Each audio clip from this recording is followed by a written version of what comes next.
హరే కృష్ణ. అందరికీ స్వాగతం. మనం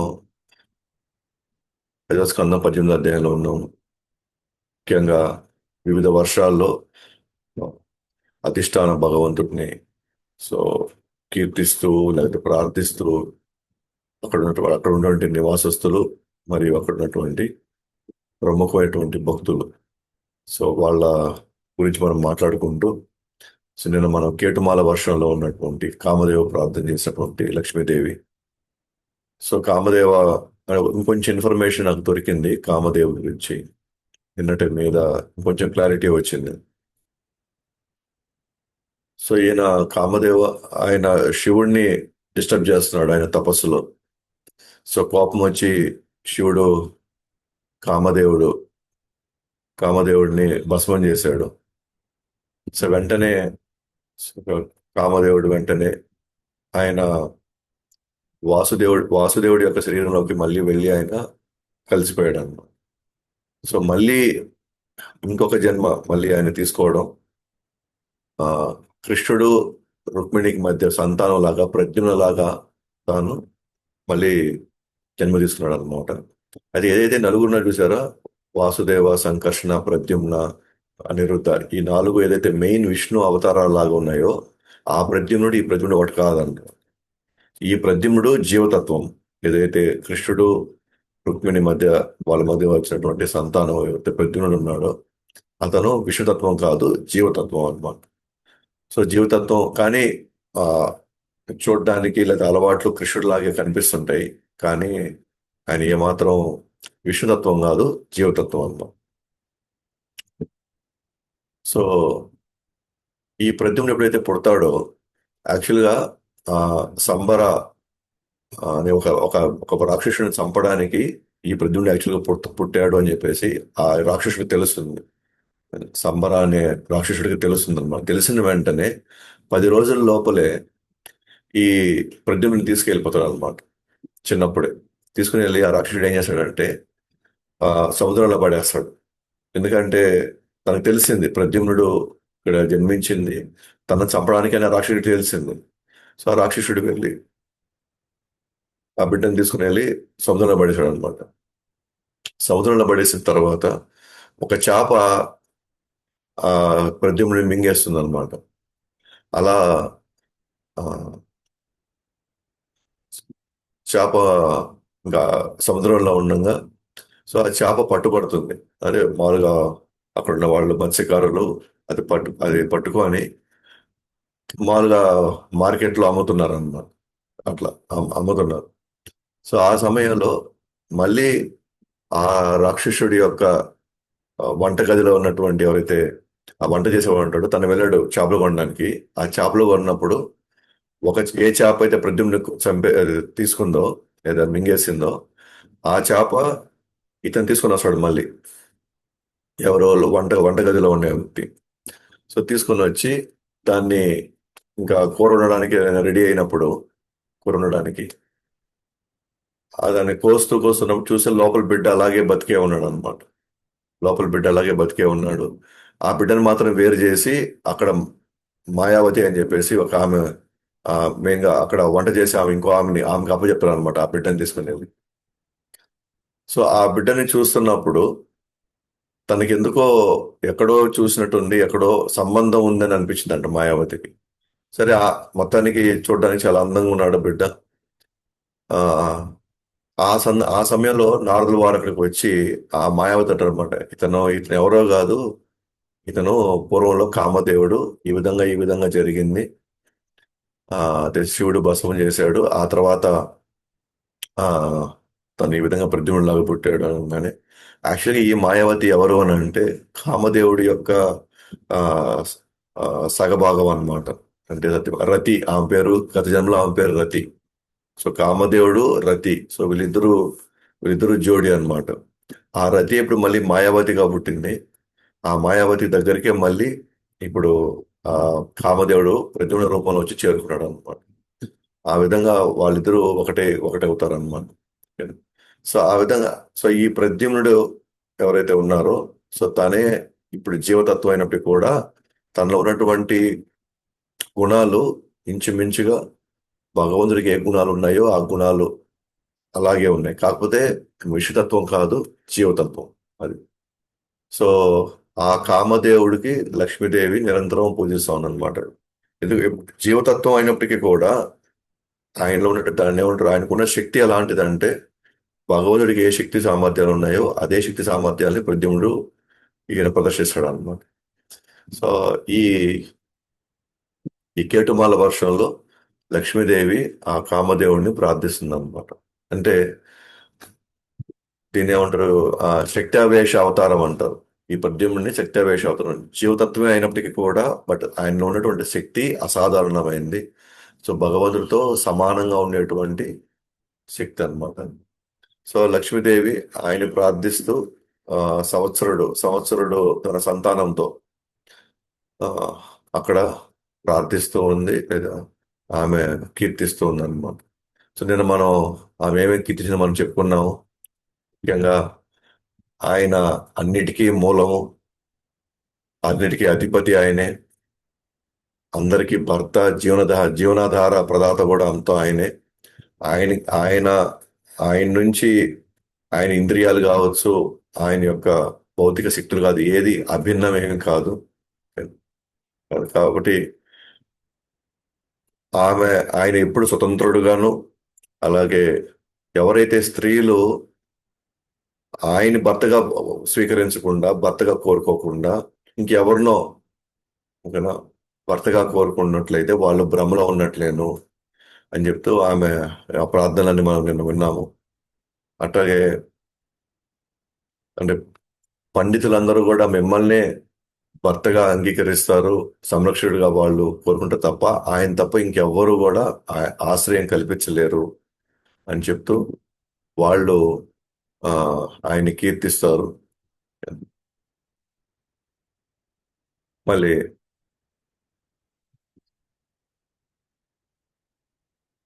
ఆయన్ని మనం ఏ కోరికలు కోరాల్సిన అవసరం లేదు. ఒకే ఒక కోరిక కోరితే చాలు. అది కూడా శుద్ధమైన ప్రేమతో నిరంతరం నిరంతరం నేను నిన్నే స్మరించుకోవాలి, నీ భక్తుల సాంగత్యంలో ఉండాలి అనేటువంటి ఆ ఒక కోరిక కోరుకుంటే చాలు. అన్ని కోరికలు నెరవేర్చేస్తాడు. కానీ ఒకవేళ మనం ఒక ప్రత్యేకమైన కోరిక ఏమైనా కోరినా కూడా అది కూడా తీరుస్తాడు. కానీ ఆ ప్రత్యేకమైన కోరికలు ఏమైనా కోరామనుకోండి, వాటి వల్ల మళ్ళీ మనం భవిష్యత్తులో విధానకరమైనటువంటి బాధతో మనం పిలిపించాల్సి వస్తుంది ఎప్పుడన్నా. సో ఎవరైతే బ్రహ్మ, శివుడు, ఇలా ఇతర దేవతలు అందరూ కూడా నన్ను ఆశ్రయిస్తారో, నా అనుగ్రహం కోసం వాళ్ళందరూ ఆశ్రయిస్తారో, ఉమ్, అలాంటిది నేను ఆయన సేవలో నేను ఎప్పుడు కూడా నిమగ్నం అవుతున్నాను. అలాగే ఆయన యొక్క అనుగ్రహం లేనిదే నేను కూడా ఎవరిని అనుగ్రహించలేను. సో భక్తుడికి తప్ప మరెవరిని నేను అనుగ్రహించలేను. సో కాబట్టి డైరెక్ట్ గా నా దగ్గరికి వచ్చినా నేనేం చేయలేని లేదు. ఆయన అనుగ్రహం ఉంటేనే నేను కూడా అనుగ్రహిస్తాను అని చెప్పి, భక్తులకు తప్ప నేను ఇంకెవరిని అనుగ్రహించనని చెప్తుంది అనమాట. సో భక్తుల జీవితంలోకి లక్ష్మీదేవి రావచ్చు, రాకపోవచ్చు. వచ్చిన అనుగ్రహమే, రాకపోయినా కూడా అనుగ్రహమే. అది అంతిమంగా వాళ్ళని ఈ జన్మవృత్తి జరావ్యాధి నుంచి బయటపడేయాలి. అంటే ఫైనల్ గా ఆమె ఒప్పుకుంటుంది ఏమని, ఆ, నిజంగా నా మీద అంత కరుణ ఏమి లేదు, నా భక్తుల మీద ఆయనకున్న కరుణ నా మీద ఏం లేదు. నేను ఆయన హృదయంలో ఏదో బంగారు ఆ చారలతో నాకేదో స్థానం ఇస్తున్నట్టుగా అందరికి అనిపించవచ్చు. కానీ వాస్తవానికి నాకంటే కూడా భక్తులంటేనే ఆయనకి ఎక్కువ, ఆయన ఎక్కువ అనుగ్రహం చూపిస్తారని చెప్పేసి ఆమె ఆమె ఆ సత్యాన్ని ఆమె వెల్లడిస్తుంది అనమాట. సో తర్వాత వైవస్వతమను. సో వైవస్వతమను అక్కడ చూస్తే కనుక అది సాధారణ మామూలుగా ప్రతి భక్తుడు చేసేటువంటి ప్రార్థన చేస్తాడు. ఎటువంటి అంటే ఆయన ఒక సూత్రధారి, బొమ్మలాటలో ఆయన ఒక సూత్రధారిగా, గొప్ప గొప్ప వాళ్ళు కూడా ఆయన గ్రహించలేరు. కేవలం వేద మంత్రాల నాదాన్ని విన్నవారు మాత్రమే మిమ్మల్ని ప్రశంసించగలరు. అంటే వాళ్ళు నిరంతరం ఆయన స్మరించుకుంటూ ఆయన గురించి చింతిస్తూ ఉన్న వాళ్ళు మాత్రం ఆయన్ని గ్రహించగలరు, ప్రశంసించగలరు.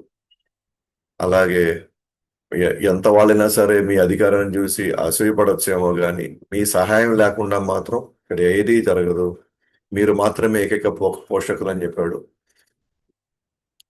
చివరకు మీరు ఒక ఆ మత్స్య అవతారంలో మీరు అనేక మూలికల్ని, ఔషధాలని, వృక్షాలని ఈ ప్రళయం సమయంలో మీరు ఆ ఈ భూగోళం మునిగినప్పుడు ఆ ఆ భూమిని కూడా మీరు రక్షిస్తూ ఆ సముద్రాన్ని సంచరిస్తూ అందరూ జీవులకి మీరు రక్షిస్తూ ప్లస్ అందరినీ మీరు పోషించే వాళ్ళు కూడా మీరే కాబట్టి మీకు గౌరవపూర్వకమైనటువంటి నమస్కారాలు అర్పిస్తున్నామని చెప్తాను. సో ఈరోజు మనం హిరణ్మయ వర్షంలో కూర్ముణ్ణి ప్రార్థించినటువంటి ఆర్యమ. సో ఈ హిరణ్మయ వర్షంలో సో కూర్మ అవతారం ఆ, అధిష్టానటువంటి భగవంతుడు ఆయన చేసినటువంటి ప్రార్థన చేసినటువంటి వ్యక్తి ఆ, ఆర్యమ. సో అక్కడ ఉండే నివాసస్తులతో పాటు ఆర్యమ సో కూర్మ అవతారాన్ని ప్రార్థిస్తున్నాం. సో నీవు సకల దివ్య గుణాలకు నిలయము, స్వచ్ఛమైన సద్గుణంలో పరిపూర్ణంగా నెలకొని ఉన్నావు. నీవు వీటిలో అటు ఇటు కదులుతావు, నీటిలో నీటిలో అటు ఇటు కదులుతావు, కానీ ఎవ్వరూ గుర్తించలేరు. నీ దివ్యమైన స్థితి కారణంగా నీవు సకల వస్తువులకు ఆశ్రయంగా సర్వత్రా వ్యాపించి ఉన్నావు. అందువల్ల నేను నీకు గౌరవపూర్వకంగా నమస్కరిస్తున్నాను. సద్గుణాలు దివ్య గుణాలకి నువ్వు నిలవంటున్నాడు. సద్గుణాలకు కూడా నువ్వే, అంటే సద్గుణాలకి నువ్వు పరిపూర్ణంగా నెలకొని ఉన్నావు.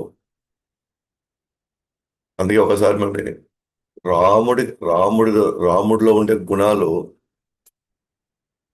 ఒకసారి ఏం చెప్పారంటే రాముడి వల్ల గుణాలకు కూడా పేరు వచ్చాయంట. జనరల్ గా గుణాలు ఉండడం వల్ల మనిషికి పేరు వస్తుంది, కానీ గుణాలకే పేరు వస్తుంది అనమాట.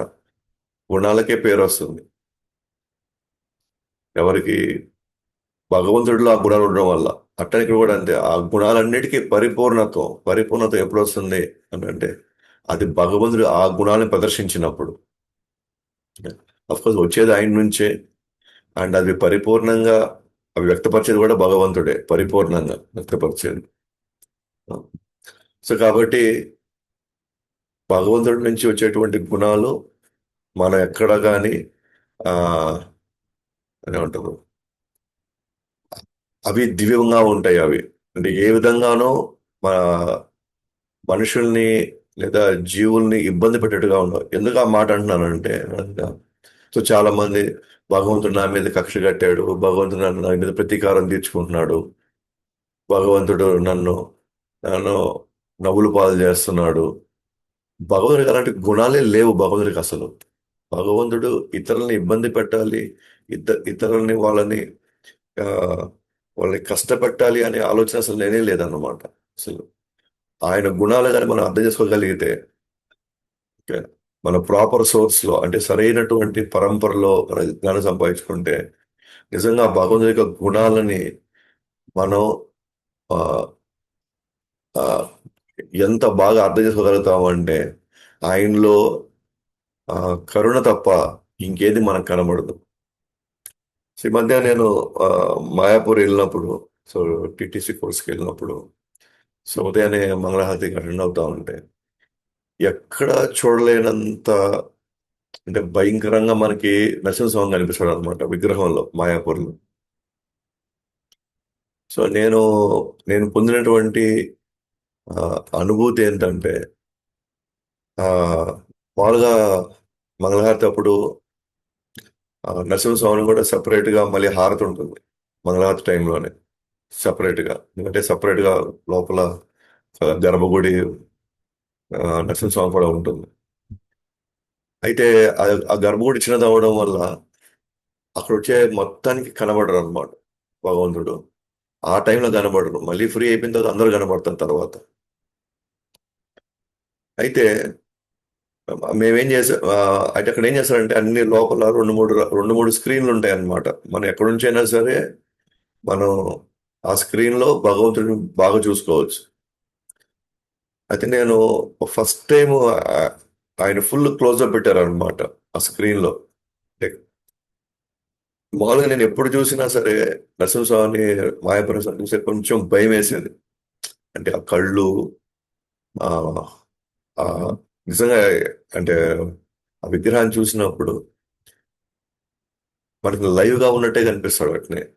ఆ పళ్ళు గాని, ఆ ఆకృతి, ఆ గోర్లు గాని. మీకు ఎప్పుడైనా అవకాశం ఉంటే మాయాపూర్ నరసింహదేవ్ అనుకోటండి, మీకు ఇమేజెస్ వస్తాయి.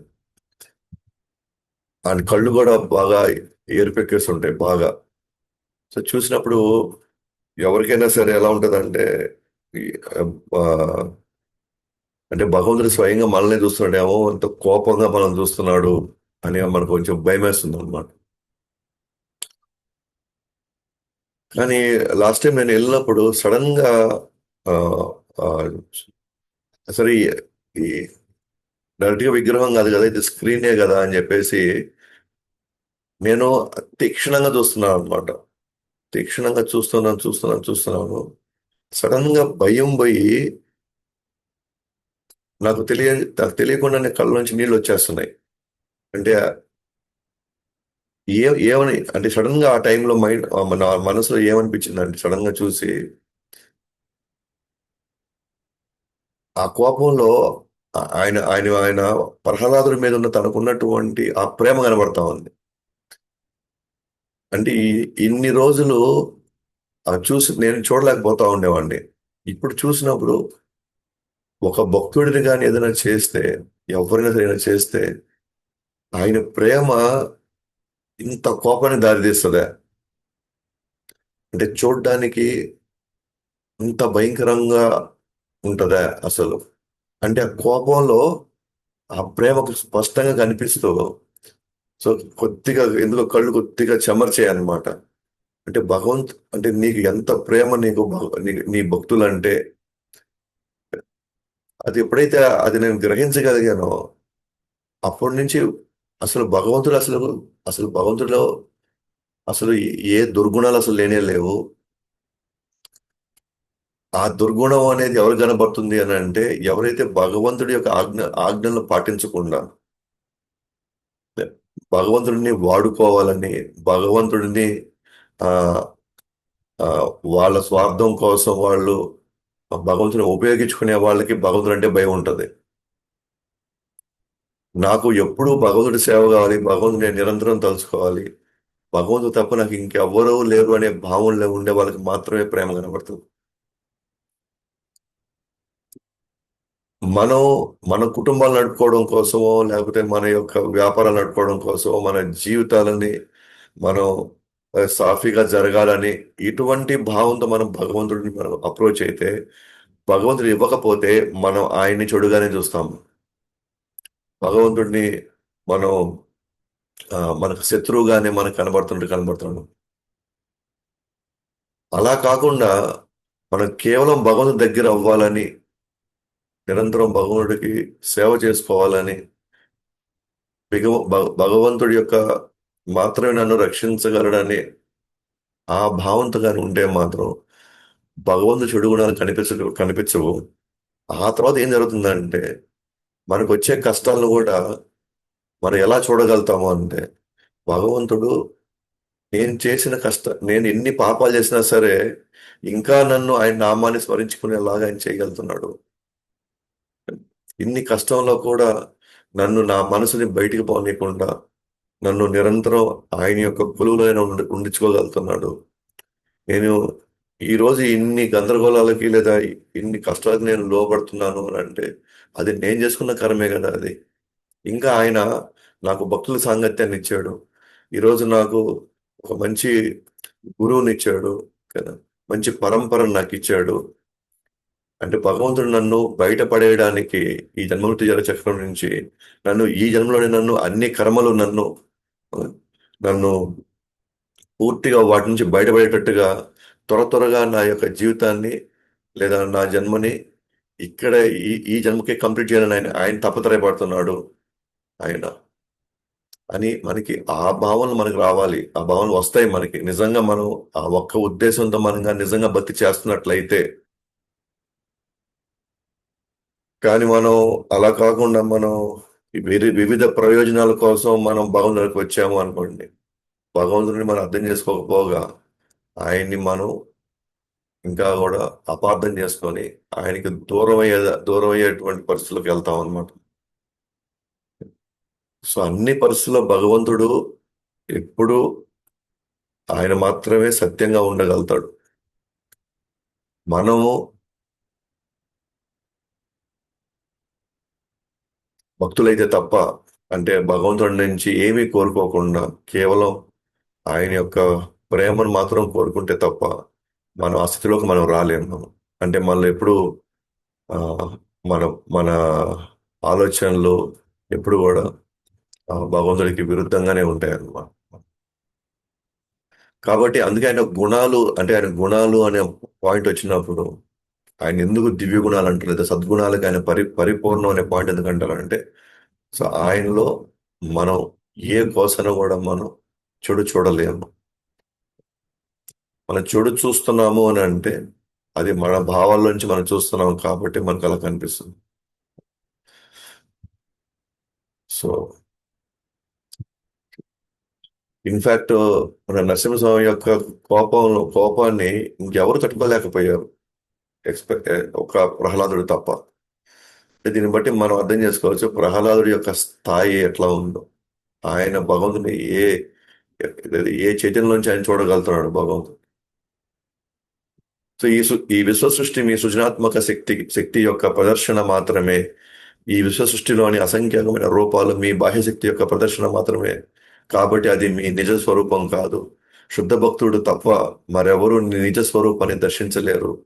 అందువల్ల నేను మీకు గౌరవపూర్వకంగా నమస్కరిస్తున్నాను. సో ఏవైతే మనకు బయట కనబడుతున్నాయో, వివిధ రూపాలు మనకు కనబడుతున్నాయి ఈ భౌతిక జగత్తులో. కొన్ని అందంగా కనబడుతున్నాయి, కొన్ని వికృతంగా కనబడుతున్నాయి,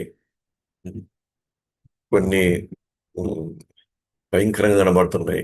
ఏవైనా సరే అవన్నీ కూడా మీ ఒరిజినల్ మీ ఒరిజినల్ స్వరూపం కాదు అది. అవన్నీ కేవలం మీ సృజనాత్మక శక్తికి ఒక ఒక చిన్న ప్రదర్శన మాత్రమే అదంతా కూడా. అది మీ నిజ స్వరూపం కాదు. మనం భగవంతుడి నిజ స్వరూపం అని తెలుసుకోవాలంటే మనం ఆధ్యాత్మిక జగత్తుకి వెళ్ళాలి. అక్కడ ప్రతిదీ కూడా ఆయన నిజ స్వరూపం. మొత్తం ఆయన అసలైన స్వరూపంతో తయారు చేయబడింది. కాబట్టి అది అది ఎవరు తెలుసుకోగలరు, ఎవరు దాన్ని గ్రహించగలరు అని అంటే పరిశుద్ధ భక్తుడం తప్ప ఇంకెవరు గ్రహించలేరు దాన్ని. సో అందువల్ల నేను మీకు గౌరవపూర్వకంగా నమస్కరిస్తున్నాను. మీరు ఒక్కరే అయినప్పటికీ మీరు మీ విభిన్న శక్తులను అసంఖ్యాక రూపాల్లో వ్యక్తపరుస్తారు. మీకు అతీతమైన మరి ఆదిలో లేనిది ఏమీ లేదు. సో మీరు ఒక్కరే అయినా కూడా మీకు విభిన్నమైన శక్తులు ఉన్నాయి. అవి అసంఖ్యాక రూపాల్లో మీరు దాన్ని వ్యక్తపరుస్తారు. సో ఆయనకి అతీతంగాను ఆయన ఆయన యొక్క ఆధీనం లేకుండా ఏదీ లేదన్నమాట. ప్రతిదీ భగవంతుడికి తెలుసు. ఇక్కడ జరిగేది ప్రతిదీ కూడా ఆయన యొక్క ఆజ్ఞ లేనిదే ఏది జరగదన్నమాట. అందుకే మనకి కష్టాలు వచ్చినప్పుడు కానీ, లేదా మనకి పరిస్థితులు ఒక్కొక్కసారి తారుమారు కూడా భగవంతుడు తెలియకుండా ఏదీ లేదు. సో ఏది పంపించినా సరే మన జీవితంలో దానికి ఒక ఉద్దేశం ఉంటుంది, వెనకాల ఒక అర్థం ఉంటుంది. అది ఆ భగవంతుడి ప్లాన్ ని మనం అర్థం చేసుకోగలిగితే మనం ప్రశాంతంగా ఉండగలుగుతాం. మనం మన ప్లాన్ ని భగవంతుడు ఎగ్జిక్యూట్ చేయాలి అని అనుకుంటే, నేను అనుకున్నాను ఈ విధంగా, నేను ఈ విధంగా అనుకున్నాను కాబట్టి ఆయన ఈ విధంగా చెయ్యాలి అని మనము, ఇన్ఫాక్ట్ మనం ఆయన్ని ఆర్డర్ చేసే పరిస్థితిలో కానీ వెళ్తున్నాము అని అంటే మనకి మనశ్శాంతి ఉండదు. ఆయన ప్లాన్ మనం నమ్మి మనం దాని ప్రకారంగా మనం వెళ్తున్నట్లయితే ఖచ్చితంగా మనం ఆ, ఆనందంగా ఉండగలుగుతాం. అట్ ద సేమ్ టైం విజయవంతం అవ్వగలుగుతాం. అండ్ భగవంతుడు కూడా ఆ భక్తుడి యొక్క ఆధీనంలోకి వచ్చేస్తాడు. భక్తుడి యొక్క ఆధీనంలోకి వస్తాడు. సో లేకపోతే ఇంకెట్టి పరిస్థితుల్లో కూడా భగవంతుడు ఆధీనంలోకి వచ్చే ప్రసక్తే లేదన్న. సో మనం చెప్పుకున్నట్టుగా సుధాముడు కథలో భగవంతుడే సుధాముడి యొక్క ఆధీనంలోకి వెళ్ళిపోయాడు. ఎందుకని? ఎందుకంటే సుధాముడు తనకున్న దానికి మించి భగవంతుడు సమర్పించాలనుకుంటున్నాడు కాబట్టి. తన దగ్గర ఉన్నదానికంటే కూడా మించి మరీ భగవంతుడు చేయాలనుకుంటున్నాడు కాబట్టి భగవంతుడు అక్కడ కంప్లీట్గా సరెండర్ అయిపోయాడు. నేను ఇంక ఈ రుణాన్ని నేను తీర్చుకోలేను అంటున్నాడు. కాబట్టి అలాంటి పరిస్థితుల్లో భగవంతుడే ఆదిలోకి రావాల్సింది తప్ప, అలాగే గోపికల ప్రేమకి కృష్ణుడు కంప్లీట్గా సరెండర్ అయిపోయాడు. నేను ఎప్పటికీ గోపికల ప్రేమ నేను ఎప్పుడు కూడా ఆ రుణం నేను తీర్చుకోలేను అని చెప్పాను. దేవదేవుడు తీర్చుకోలేదంటే ఏముంది? కానీ ఇన్ఫాక్ట్ ఆయన అలా ఫీల్ అవుతున్నాడు. ఆ ఆ పరిస్థితిలో తప్ప, అంటే భగవంతుడికి మనకి మించి మనం చేసినప్పుడు, మన స్థాయికి మించి, మన సామర్థ్యానికి మించి, అప్పుడే భగవంతుడు సరెండర్ అవుతాడు తప్ప మన మన ఆర్డర్ల మీదనో, లేకపోతే మనం మన కోరిక మేరకు ఆయన ఏదో మనం వాడుకోవాలని ప్రయత్నించామనుకోండి, ఆయన ఎప్పుడు ఆధీనంలోకి రాడు. పైగా మన జీవితం ఇంకా హ, గందరగోళం పడుతుంది అన్నమాట. మీ నామము, రూపము మరియు శరీర లక్షణాలు అసంఖ్యాకమైన రూపాల్లో విస్తరించి ఉన్నాయో ఎవరూ నిర్ధారించలేరు. అయినప్పటికీ మీరే కపిలదేవుని అవతారంలో ఈ విశ్వంలో 24 మూలకాలను కలిగి ఉందని విశ్లేషించారు కపిలదేవుడు. సో మీరు ఎన్ని రూపాల్లో, ఎన్ని లక్షణాల్లో మీరు విస్తరిస్తారో అది ఎవ్వరు కూడా అంచనా కూడా వేయలేరు. అయినా కూడా కపిలదేవుని యొక్క అవతారంలో కపిల భగవానుడు ఆయన రూపంలో ఆ విశ్వంలో అత్యంత మూలకాలని 24 యొక్క మూలకాలుగా, మూలకాలుగా విశ్లేషించారు. వాస్తవానికి అవి చాలా ఉన్నాయి. ఎందుకంటే ఆ 24 ఇంకా లోతుకి వెళ్ళామనుకోండి, 24 లోపలికి వెళ్ళామనుకోండి, ఇంకా చాలా భిన్నమైనటువంటి అంశాలు ఇంకా కనబడతాయి అన్నమాట. కాకపోతే వాటన్నిటిని అర్థం చేసుకునే కెపాసిటీలో మనము లేము. కాబట్టి మీ రూపంలో, మీ మీ మీ నామంలో మరియు శరీర లక్షణాల్లో మనమే చూడొచ్చు. ఇప్పుడు భగవంతుడు భక్తుల రూపంలో మనకి ఎప్పుడు అందుబాటులో ఉంటాడు, పుస్తకాల రూపంలో అందుబాటులో ఉంటున్నాడు, ప్రసాదం రూపంలో అందుబాటులో ఉన్నాడు, నామం రూపంలో అందుబాటులో ఉన్నాడు. ఇంకా చెప్పాలంటే నదుల రూపంలో ఆయన అందుబాటులో ఉన్నాడు, పుణ్యక్షేత్రాల రూపంలో అందుబాటులో ఉన్నాడు. ఆయన అందుబాటులో లేనిది అంటూ ఏమీ లేదు. ప్రతి దాన్ని మనం ఇది కృష్ణుడి శక్తిగా మనం భావించగలిగితే అంతా కూడా మనం అర్థం చేసుకోవచ్చు. ఇదంతా కూడా భగవంతుడి యొక్క స్వరూపాలే. కాబట్టి భగవంతుడు మనల్ని చూడకుండా, మనల్ని గమనించకుండా, మనం పట్టించుకోకుండా ఎప్పుడూ లేడనమాట ఆయన. సో ఆ విధంగా మన ఈ ఆర్యమ సో కూర్మ అవతారాన్ని ఆయన నిరంతరం ప్రార్థిస్తూ ఆయన్ని వేడుకుంటూ ఉండడం. మనకి కూర్మ అవతారం మనకు తెలిసిందే. ఆ సముద్ర మంతన నీళ్ళలో ఆయన కింద ఉండి ఆయా ఆయా ఆ వి- ఆ ఆ మందర పర్వతాన్ని చిలికే క్రమంలో సో ఆయన ఆ సపోర్ట్ కింద అభ్యసిస్తాడు అనమాట కింద. సో ఆయన ఉండడం వల్లనే పైన మందర పర్వతాన్ని చాలా ఈజీగా చిలకగలిగారు అనమాట. లేకపోతే ఆ మందర పర్వతం ఈజీగా అది దాన్ని చిలకలేరు అనమాట. అయితే దాంట్లో ఏమన్నా వర్ణిస్తారంటే సో కూర్మ అవతారానికి ఆ మందర పర్వతాన్ని చిలకడం అనేది దాని ఆ ఆ తాబేలు అంటే కూర్మ అవతారానికి ఇక్కడ నుంచి జల పుట్టిందంట. ఆ జలని కొద్దిగా తగ్గించడానికి మందర పర్వతాన్ని చిలకడం జరిగింది. అంటే అంత పెద్ద పర్వతం ఉన్నా సరే ఆయనకి ఎట్లా ఉందంటే కొద్దిగా సో జల పుడితే ఏదో అక్కడ కొంచెం గీరినట్టుగా ఆ ఆ ఆ అనుభూతికి పొందాడు. అంటే అవన్నీ భగవంతుడు ముందర అసలు ఆ ఆ లీల అనేది భగవంతుడు మాత్రమే చేయగలుగుతాడు. సో భగవంతుడు మాత్రమే ఆ లీలని అద్భుతంగా ఆయన చేయగలుగుతాడు చెప్తాను మనకు తెలుస్తుంది అనమాట. లేకపోతే దేవతలు రాక్షసులు ఇద్దరు కూడా ఆ మందర పర్వతం కలిచాలన్నా లేదా అక్కడ ఆ మందర పర్వతం నిలబెట్టాలన్నా దాన్ని చిలకాలన్నా సరే భగవంతుడి యొక్క ఆజ్ఞ లేకపోతే, భగవంతుడి యొక్క సహాయం లేకపోతే అది జరిగే పనే లేదన్న ప్రసక్తే లేదు. అండ్ చివరిగా ఈ ఈ అధ్యాయంలో ఇంకా ఇంకా కొన్ని ఉన్నాయి. మొత్తం ఆ 9 వర్షాల్లో 9 ప్రార్థనలు ఉండాలి కదా. ఇప్పుడు మన 5, 6 మన మతం మనం చూసుకున్నాం మనం. ఇంకా నెక్స్ట్ అధ్యాయం కూడా ఇంకా ఒక ఇద్దరు ముగ్గురు ఉన్నాయి. బట్ ఈ అధ్యాయానికి ఇది లాస్ట్ అన్నమాట. ఉత్తరకురు వర్షంలో వరాహుడిని ప్రార్థన చేసినటువంటి భూమి. సో వరాహుడు మనకు తెలిసింది హిరణ్యాక్షుడిని చంపి సో భూమిని సో గర్భధర సముద్రం నుంచి బయటికి తీసుకొచ్చాడు అనమాట.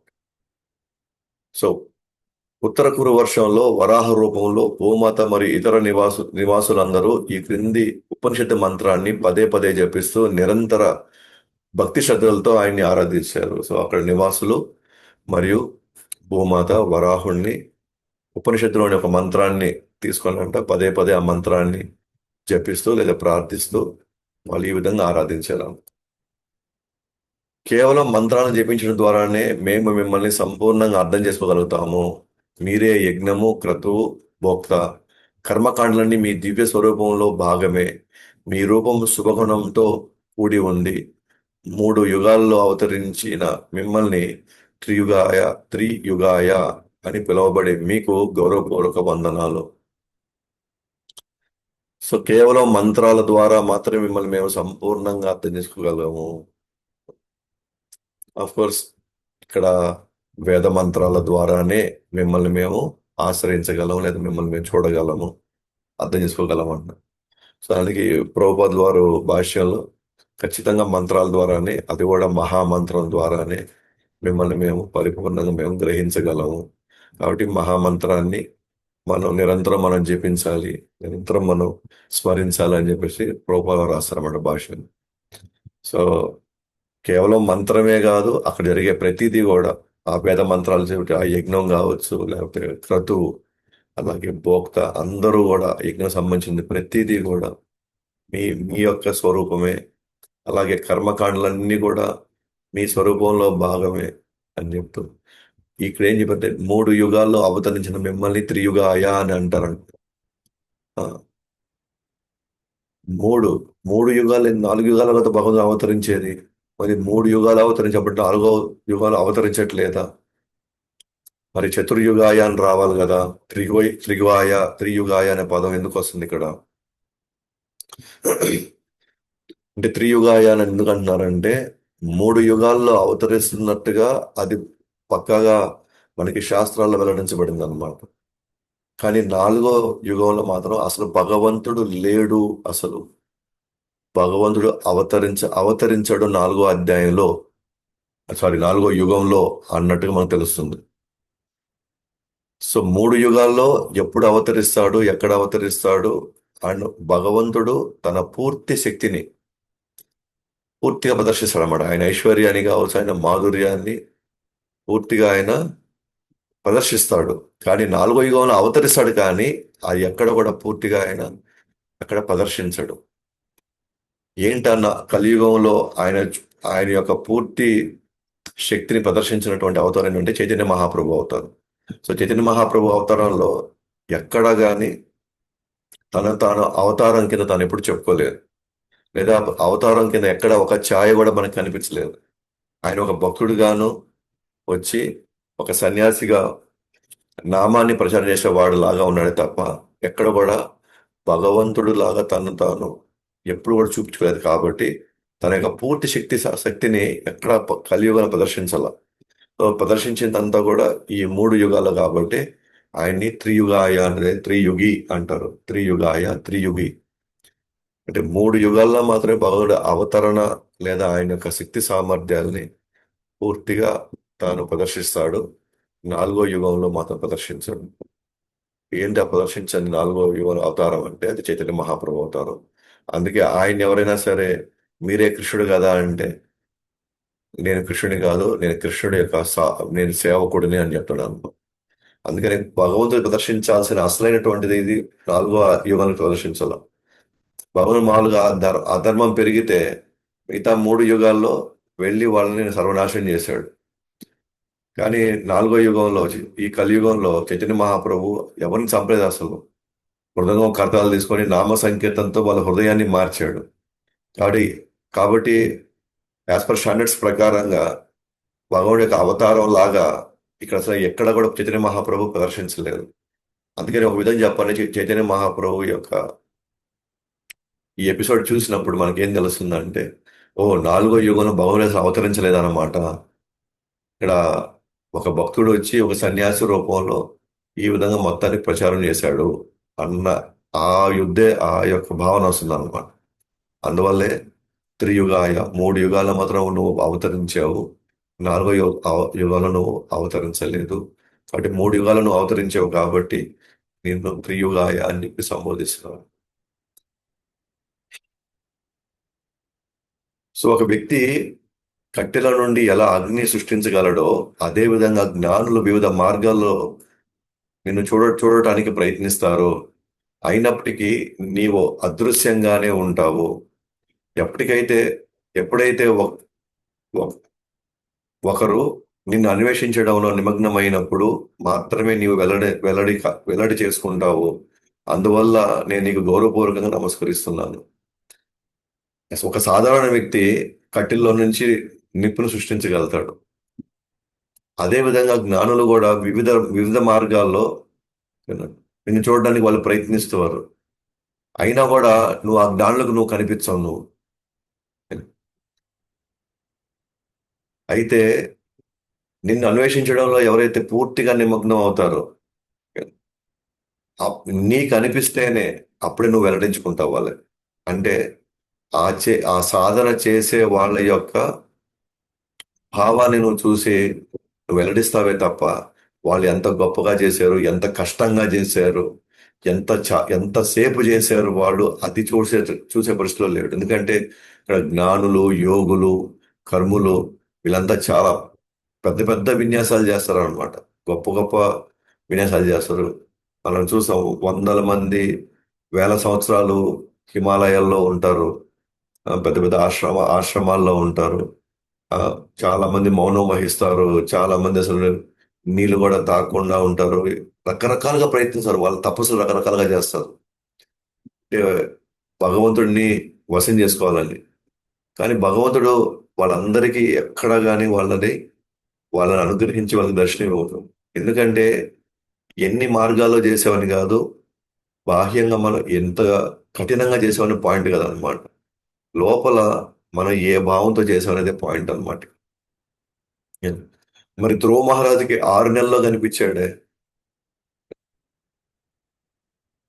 మరి మరి 6 నెలల్లో అది కూడా ఒక చిన్న పిల్లవాడికి 6 నెలల్లో కనిపించాడు.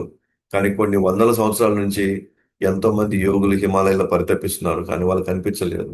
అంటే భగవుడు అనుగ్రహం ఎవరి దగ్గర వెల్లడిస్తాడు, తనకు తాను ఎవరు వెల్లడించుకుంటాడు అని అంటే ఎక్కడైతే భక్తి ఉంటుందో ఒకరి దగ్గర, ఎక్కడైతే ప్రేమ ఉంటుందో, భగవంతుడి ఒక వ్యక్తిత్వాన్ని పూర్తి స్థాయిలో అర్థం చేసుకుంటారో, సో వాళ్ళకి భగవంతుడు అనుగ్రహిస్తాడు అనమాట.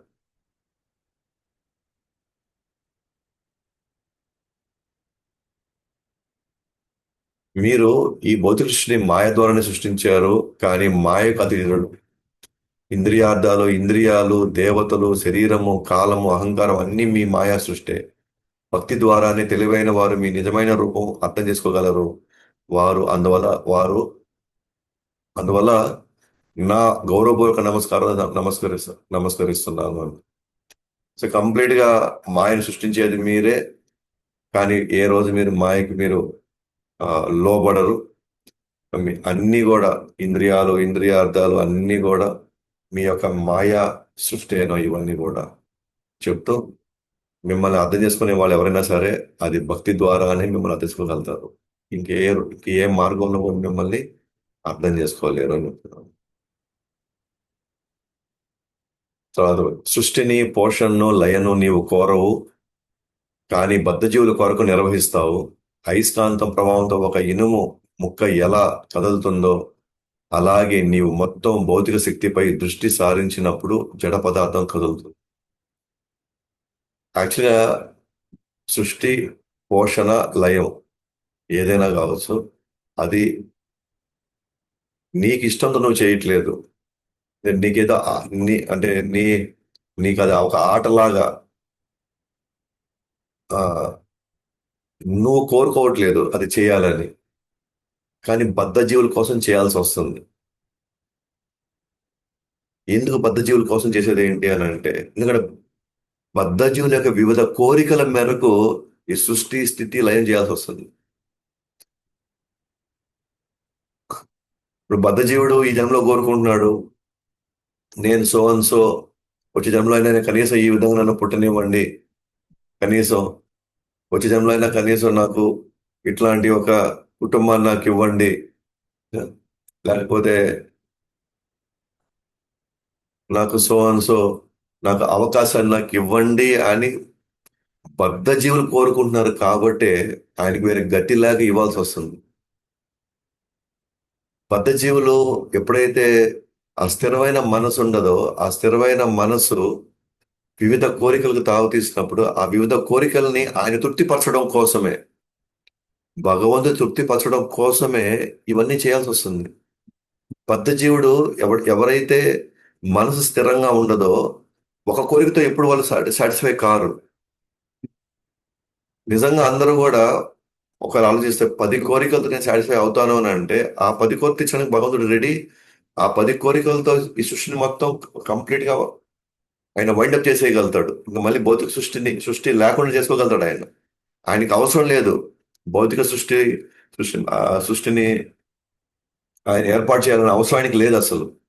మనం కోరుకుంటున్నాం కాబట్టి, మనం ఆశిస్తున్నాం కాబట్టి,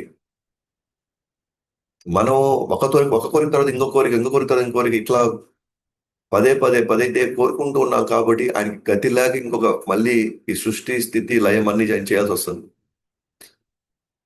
ఇప్పుడు మనం ఈ కోరిక కోరేమో, నెక్స్ట్ అది నెరవేరింది, మళ్ళీ ఇంకో కోరిక కోరేమో, ఆ కోరిక నెరవడానికి మేబీ కొంత సమయం పడుతుంది దానికి.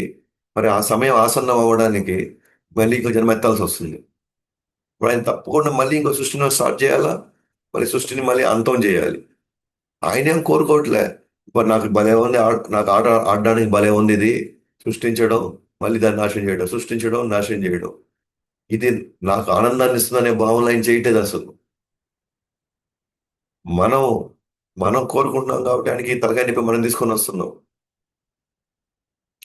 మనం తలకాయ నొప్పులు ఏ రూపంలో తీసుకొని వస్తున్నాం అంటే మనం పదే జన్మ ఎత్తే పరిస్థితి మనం వచ్చినప్పుడు ఆయన తప్పట్లేదు. మళ్ళీ మళ్ళీ దేవతను సృష్టించాలా, మళ్ళీ ఆచార్యులు సృష్టించాలి, ఈ గ్రంథాలు రాయిపించాలి, నదులు పారించాలి. ఇవన్నీ ఆయన ఆ తలకాయ నొప్పి తెచ్చేది మనం మనం మన కోరికలు మనం ఆపుకోగలిగితే ఈ తలకాయ నొప్పులన్నీ అసలు మనం ఫేస్ చేయాల్సిన అవసరం మనకు లేదు. ఒక జీవుడికి కొన్ని లక్షల వేల కోట్ల లక్షల వేల కోట్ల కోరికలు ఉంటే మరి బద్ధజీవులు అందరికీ ఏమైనా లెక్కేసుకున్నాం అనుకోండి, అప్పుడు ఎన్నిసార్లు ఆయన సృష్టించాలా, ఎన్నిసార్లు ఆయన పోషించాలా, మళ్ళీ ఎన్నిసార్లు ఆయన ప్రళయం చేయాలి. చేసేదంతా మనం చేసి మళ్ళీ భగవంతుడు చూడు, నన్ను ఎందుకు పుట్టించాలా, నన్ను ఎందుకు మళ్ళీ ఈ విధంగా చేయాలా, నన్ను ఎందుకు మళ్ళీ ఆయన చంపాలా. ఏం మన వైపు నుంచి మనం ఆడుకోవచ్చు కదా. నీ కోరిక నేను ఆపుకుంటే ఏమవుతుంది, ఈ కోరిక వల్ల నాకు ఏం ఒరుగుతుంది అసలు, ఈ కోరిక వల్ల నేనేం సంతోషపడతాను అసలు, ఇన్ని కోరికలు కోరానే కానీ ఇన్ని తీరే కదా ఆయననే ప్రశాంతంగా ఉండాలా నేను అసలు. ఇప్పుడు మరి ఇన్ని కోరికలు తీరినాక నేను ప్రశాంతంగా లేనప్పుడు ఎన్ని వేల కోట్లు తీరితే మాత్రం ఏం ప్రయోజనం నాకు. నేను ఎప్పుడు మళ్ళీ ఇదే ముసలితనం ఒకటి ఉంది కదా, మళ్ళీ మధ్యలో మళ్ళీ రోగం ఒకటి ఉంది కదా, మళ్ళీ మరణం ఒకటి ఉంది కదా, ఇవన్నీ నన్ను వేరు చేసి పడేస్తాయి కదా. అలాంటప్పుడు ఈ కోరికలు కోరడం కంటే అదేదో శాశ్వతమైన భగవుడి యొక్క ధామానికి తిరిగి వెళ్ళిపోవడానికి కావాల్సిన కష్టం నేను బట్టి సరిపోతుంది కదా. సో మన కోరికలు అణుచుకోవడానికి మనకి మాత్రం శక్తి లేదు. లేదా కనీసం మనం ప్రయత్నిస్తామో లేదో మనకు తెలియదు. కానీ ఆయన మాత్రం మనం చెప్పినట్టు చేయాలి, మనం అనుకున్నట్టుగా ఆయన అన్ని నెరవేర్చాలి ఆయన. ఆ నెరవేర్చే క్రమంలో ఆయన సృష్టి స్థితి లయం ఆయన చేయాల్సి వస్తుంది. అది కూడా మళ్ళీ మనకి బాధ అవుతుంది. సో కాబట్టి బద్ధజీవుల కొరకు ఇవన్నీ నిర్వహిస్తాడు తప్ప ఆయనకు అవసరం లేదు ఇవన్నీ. ఆయన హ్యాపీగా గోలోగోల ప్రశాంతంగా దాన్ని ప్రేమించేటువంటి తన యొక్క భక్తులతో హ్యాపీగా ఉండొచ్చు ఆయన. కానీ కానీ ఆయన ఆయన కానీ ఆయన బాధల్లా మన గురించి ఆయన బాధ అంతా. ఎట్లా చెప్తే ఇతను మాట వింటాడు, ఎట్లా చెప్తే ఇతను మనసు మార్చుకుంటాడు, ఎవరితో చెప్పిస్తే ఇతను తన విధానం మార్చుకుంటాడు. ఆయన నిరంతరంగా ఆలోచిస్తాడు కాబట్టి ఇంత ఆ, చెప్పండి, ఎన్ని కార్యకలాపాలు జరుగుతున్నాయి ఇక్కడ. ప్లస్ ఆయన ఏదో మనల్ని దాని ఏమంటారు, బలవంతంగా లాక్కెళ్ళడం కూడా ఆయనకి ఇష్టం లేదు. అప్పుడు నేను తన సొంతతనానికి నేను ఏం విలువ ఇచ్చినట్టు అని ఆయన అనుకుంటున్నాడు. ఒక అయస్కాంత ప్రభావంతో ఎట్లయితే ఇనుము ఒక ఒక డిస్టెన్స్ నుంచి అయస్కాంతం ఇలా తీసుకెళ్తే ఇనుము కూడా అలా వెళ్ళిపోతుందో, సేమ్ అదే విధంగానే నీవు భౌతిక శక్తిపై దృష్టి సారించినప్పుడు జడ పదార్థం కూడా కదులుతుంది. అయస్కాంతం ఎక్కడున్నా సరే ఇనుము దాని కదలికని కొంత కంట్రోల్ చేయగలుగుతుందో అట్లాగే భగవుడి యొక్క ఆ కనుచూపు లేదా ఆయన యొక్క శక్తి ఆ, ఈ జడ పదార్థాన్ని కదల్చగలుగుతుంది. అంటే జడ పదార్థం దానంతరం అది తిరగట్లేదు, దానంతరం అది చేయట్లేదు. ఈ జడ పదార్థాలన్నీ ఇక్కడ కదులుతున్నాయి అని అంటే అది భగవుడి యొక్క ఆజ్ఞ మేరకే అని తెలుసు. ఈ విషయంలో ఆది వరాహంగా హిరణ్యాక్షునితో పోరాడి సంహరించారు. క్రీడాస్ఫూర్తి గల ఏనుగు నీటి నుండి తామర పువ్వును కోసినట్లుగా మీ దంతాలతో నన్ను గర్భోదక సముద్రం నుండి పైకి లేపారు. నేను నీకు నేను మీకు నమస్కరిస్తున్నాను. సో మనకి ఫైనల్ గా భూమి, సో ఆమె వరాహుడితో ఈ విధంగా ఆమె ఆమె ప్రార్థనని సమాప్తం చేస్తుంది. సో హిరణ్యాక్షుడితో పోరాడి నన్ను మీరు కాపాడారు. సో ఏనుగుకి ఏనుగైతే ఎట్లయితే నీటి నుండి ఒక తామర పువ్వు కోసడం అంత సులభంగా ఆ తామర పువ్వు తీసి అంత సులభంగా ఇవ్వగలుగుతున్న ఒక ఏనుగు, అట్లాగే మీరు నన్ను మీ దంతా చాలా సులభంగా గర్భత సముద్రం నుంచి నన్ను పైకి లేపేశారు. అంటే అంటే భూమిని యాక్చువల్గా ఇక్కడ రేపు క్లాస్ వాడు మనం చెప్పుకుంటాం. ఇది యాక్చువల్గా భూమి కాదనమాట, భూమండలాన్ని పైకి లేపాడు. భూమి కాదు, భూమండలాన్ని పైకి లేపాడు అనమాట. అక్కడ పడింది, గర్భోదక సముద్రంలో పడింది భూమండలం. భూమండలం మొత్తం కింద పడిపోతే భూమండలం మొత్తం పైకి లేపాడు. సో అంత బరువైంది ఒక ఏనుకి తామర పువ్వు తీయడం పెద్ద కష్టమా? అట్లా మీ దంతాలతో నన్ను ఈజీగా పైకి లేపేశారు అని చెప్పి ఆమె వేడుకుంటుంది అన్నమాట. సో ఆ విధంగా ఇప్పుడు కొంతమంది యొక్క ప్రార్థనలు మనం చూసాము. ఇంకా 2-3 వర్షాలు ఇంకా ఉన్నాయి. సో అది మనం వచ్చే క్లాస్లో చూస్తాం. సో ఈరోజు మనం 2 ప్రార్థనలు చూసాము. ఒకటేమో ఆర్యమ హిరణ్మయ వర్షంలో కూర్మదేవుణ్ణి ఆయన ప్రార్థిస్తూ, ఇక్కడ ఎక్కువ ఈ ప్రార్థనలో మనం ఆయన యొక్క గుణాల గురించి మనం చూసాము. సో ఆ గుణాల్లో ఎప్పుడు దివ్యంగానే ఉంటాయి. అవి మనం అర్థం చేసుకునే పరిస్థితిలో మనం లేము. అలాగే అసంఖ్యాక రూపాలు తీసుకున్నాడు శుద్ధ భక్తుడు తప్ప ఎవరు ఆ రూపాలని అర్థం చేసుకోలేరు లేదా అది వాటిని దర్శించలేరు. మీరు ఒక్కరైనప్పటికీ కూడా అనేకమైనటువంటి భిన్న శక్తుల్ని మీరు అలాగే భిన్న రూపాలని మీరు వ్యక్తపరచగలుగుతారు. మీరు ఎవరు ఆధీనంలో కూడా ఉండరని చెప్తూ, మీ నామ రూప మరియు శరీర లక్షణాలకి అసంఖ్యాక రూపాలు ఉన్నాయి. అది కూడా ఎన్నున్నాయో కూడా ఎవరు లెక్క వేయలేరు. ఏదో కపిల భగవానుడు కొంతవరకు విశ్లేషించి ఒక 24 మూలకాలు ఉన్నాయన్నట్టుగా తాను ఆ, వివరించారని చెప్పాడు. తర్వాత భూమి ఉపనిషత్ మంత్రంతో వరాహుణ్ణి ఆ, ఆమె ప్రార్థిస్తూ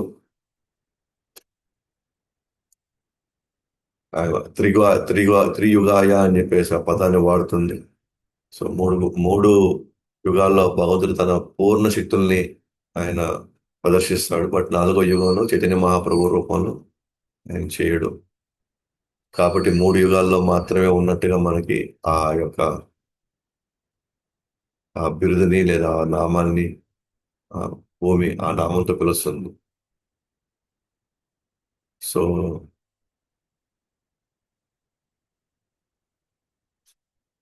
నువ్వు అన్ని మార్గాల్లో ఒకవేళ నిన్ను చేరుకోనప్పుడు కూడా నువ్వు వ్యక్తపరచబోయేది భక్తి మార్గంలో మాత్రమే అని చెప్తూ, అలాగే ఆ, నీ మాయని నువ్వు సృష్టించగలుగుతావు.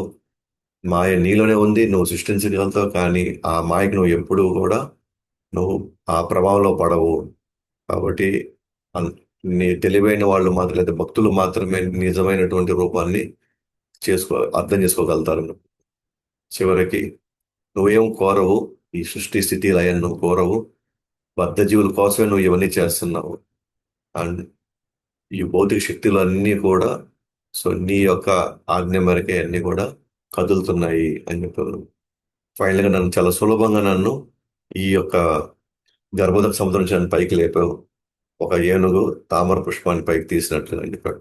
సో ఈ విధంగా సో భూమి వరాహుడిని ప్రార్థించింది అనమాట అక్కడ ఉన్నటువంటి వాసులతో నివాసస్తులతో. సో మరి మనం రేపు చూస్తాం.